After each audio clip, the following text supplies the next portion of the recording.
Hello সবাইকে, কেমন আছো? আশা করি বেশ ভালো আছো। আমিও বেশ ভালো আছি। অনেক দিন পর তোমাদের সাথে একটি মিনি ব্লগ শেয়ার করতে চলে আসলাম। তো চলো দেখা যাক কী করি আমি। হ্যাঁ, আমি শুরু করলাম ঠাকুরঘর থেকে। যেহেতু আমার অনেক দিন হয়ে গেলো তোমাদের সাথে আমার ঠাকুরঘরের ভিডিওটা শেয়ার করা হয়নি, তা আমি ঠাকুরঘর থেকে শুরু করলাম। তো এতদিন তো আমাবস্যা ছিল, পুজো উজো হচ্ছিল না। তো আজ তো বৃহস্পতিবার, তাই ভাবছিলাম আজকে একটু স্পেশাল করে পুজোটা দিই। তো মাকে বললাম, মা চলো একটু আজকে পুজোটা দেবো। তাই আমি আজ বাড়িতেই ছিলাম এই পুজো দেওয়ার জন্য।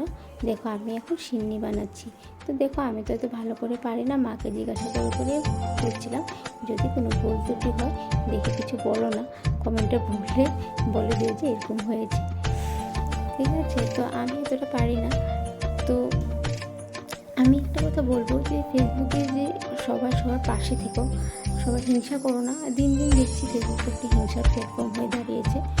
যে এবার তুমি ওকে যদি যে একটা লাইক করো পোস্টে, তোমাকে ও রিটার্ন লাইক করবে। আগে কিন্তু এরকম ছিল না। তো আগের ফেসবুকে যেহেতু প্রফেশনাল যখন থেকে মুড অন হয়েছে, মানে প্রফেশনাল অ্যাকাউন্ট হয়েছে, ফেসবুক সবাই কাজ করতে চলেছে, তখন থেকে দেখছি হিংসার একটা প্ল্যাটফর্ম হয়ে দাঁড়িয়েছে। আচ্ছা, তো চলো বকবক না করে আমার পুজোটা দেখো আমি কীভাবে করছি। তো আমি এখন পাঁচালি পরবো। তো চলো আমি পাঁচালিটা পরে নিই। তো পাঁচালি পরে আমি পুজোটা আমার শেষ। ভিডিওটা যদি ভালো লাগে পাশে থেকো। আর ভিডিওটা যদি আমার ফেসবুকে দেখছো তাহলে ফলো করো। যদি আমার ইনস্টাগ্রামে দেখছো তাহলে ইনস্টাগ্রামে ফলো করো। যদি আমার ইউটিউবে দেখছো তাহলে আমার ইউটিউবে সাবস্ক্রাইব করো। ভিডিওটা কেমন হয়েছে? Tata, bye bye.